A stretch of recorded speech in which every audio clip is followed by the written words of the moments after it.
Bonjour à tous.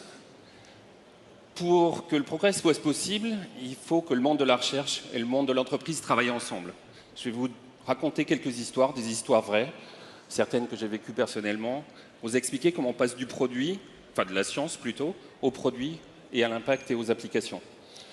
Je vais vous montrer aussi qu'il y a parfois des bugs, il y a des choses qui ne fonctionnent pas, ça peut avoir un impact assez considérable. Ma première histoire, c'est celle d'un matériau assez extraordinaire qui s'appelle le graphène. Vous avez peut-être pas entendu parler de ça, c'est une technologie qui a été inventée il y a une quinzaine d'années à peu près.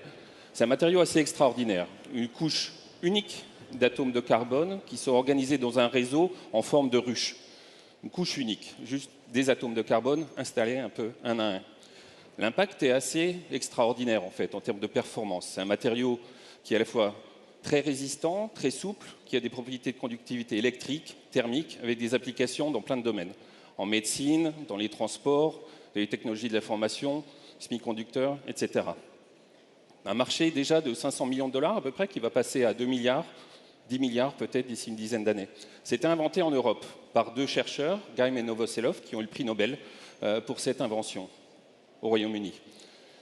Mais par contre, ce qui a bugué et ce qui n'a pas forcément bien marché, c'est la transition vers la commercialisation. Ils avaient inventé la première entreprise pour le commercialiser, Graphène Industries, et cette entreprise, elle n'a pas su passer à l'échelle en fait. Et en fait, c'est les Chinois qui ont réussi à faire ça, qui ont mis beaucoup d'argent sur cette technologie, qui ont développé de nouveaux processus pour passer à l'échelle, pour faire quelque chose qui coûte moins cher à produire. Et aussi, aujourd'hui, ils possèdent ils tiennent 70% du marché du graphène. Et Graphène Industries a plus ou moins disparu. Donc une science développée en Europe, gros impact, mais quelque chose qu'on n'a pas su commercialiser. J'ai un autre exemple, une autre histoire à raconter, qui est celle de la société Pascal. Là, c'est une success story. Pascal, c'est une société française de calcul quantique. J'ai eu la chance de cofonder avec Alain Aspect, prix Nobel de physique, en 2022, Georges-Olivier Raymond, deux chercheurs, Antoine, Thierry. Et là, on a fait vraiment l'inverse, je dirais. Depuis le départ, on a réfléchi, pensé commercialisation, transfert, produit.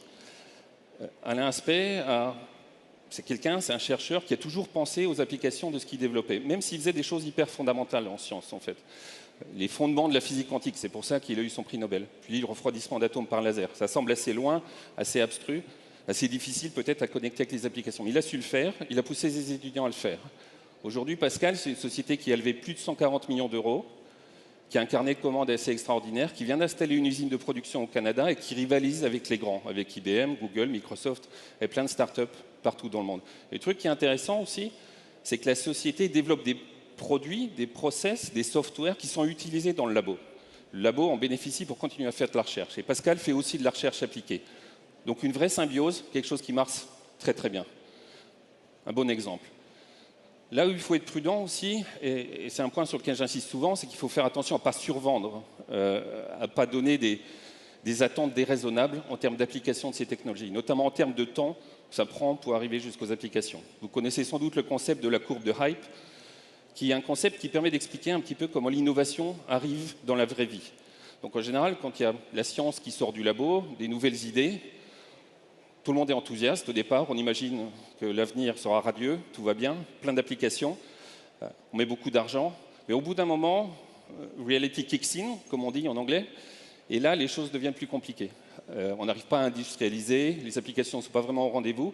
Quand on se compare au marché, on n'y est pas non plus, et là ça se casse la figure, les investissements disparaissent et les gens perdent confiance. C'est un peu une sorte de phase gueule de bois, je dirais, dans le développement de la technologie, et à terme, les sociétés qui réussissent à survivre, elles arrivent à développer des produits et à les amener sur le marché. Mais ça prend du temps. Et l'exemple que j'ai, ou l'histoire que j'ai racontée ici, c'est aussi une histoire que j'ai vécue quand j'habitais en fait Silicon Valley. Dans les années 2015-2016, on parlait que de la blockchain à l'époque. Blockchain, c'est une technologie, vous connaissez sans doute, technologie de l'information, qui avait été développée au début pour les cryptos, Bitcoin, Ethereum, et des choses comme ça. 2015-2016, on commençait à imaginer des tonnes d'applications parfois assez farfelu. Bon, il y avait des choses comme le suivi logistique, par exemple, dans les bateaux, la certification, le suivi d'œuvres d'art, anti-falsification, choses comme ça. Des dizaines de milliards investis à travers notamment ce qu'on appelait les ICO à l'époque, Initial Coin Offering. Mais la réalité, c'est que dans les 6 mois des ICO, 90% des projets se sont cassés la figure. Des dizaines de milliards qui sont partis en fumée.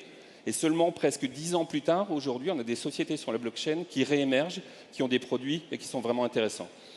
Donc le message, c'est qu'il faut faire attention à contrôler le narratif, à ne pas raconter n'importe quoi. Et à calmer un petit peu l'exubérance, je dirais, sur les applications. C'est ça qui est la clé du succès. Dans le fonds que je dirige, qui s'appelle Quantonation, on travaille en fait sur un segment où il y a beaucoup de hype, justement. C'est le domaine du calcul quantique, quantum computing. On est le plus gros investisseur au monde en early stage sur ces technologies. On a fait 32 investissements entre l'Australie, l'Europe, les États-Unis. Technologies comme atome neutre, Pascal, supraconducteurs, d'autres choses comme ça. Et tous les jours, dans la presse, si vous regardez, si vous suivez un peu, on a l'impression que le quantique va nous sauver. On va résoudre le changement climatique, on va trouver de nouvelles sources d'énergie, on va retarder le vieillissement, même, bon, un peu de tout. Et je dirais que malheureusement, il y a pas mal d'acteurs qui surfent là-dessus, et pas seulement des investisseurs, même des scientifiques, je dirais. Quand on regarde la communication certaines universités, des fois c'est quand même un petit peu exagéré. Et des startups ou des industriels sur ces segments. Et là, ce qu'on a trouvé, je pense, la meilleure recette pour ne pas tomber là-dedans, et c'est ce qu'on fait dans le fond, c'est d'avoir l'expertise scientifique, pour bien comprendre le temps que ça prend et les difficultés, les challenges qu'il y a pour arriver jusqu'aux applications. Donc j'ai fait ma thèse avec Alain Aspect, en fait, en 1996. J'espère que je connais un peu la science, la technologie. Je dis toujours que ça a été une formation extraordinaire. J'ai passé 3 ans dans le noir à régler des miroirs, chercher des fuites. Et c'est ça qui permet de voir que c'est difficile, ça prend du temps. Donc quelque part, l'expertise, c'est clé. Il la faut dans l'investissement. C'est ça qui va nous permettre de, encore une fois, contrôler le narratif. Et en conclusion, je dirais, pour ces applications, ce qui compte, c'est un petit peu comme dans la vraie vie. Le mariage entre chercheurs et entrepreneurs, ça repose sur la confiance, l'honnêteté, le travail d'équipe. Voilà, je vous remercie.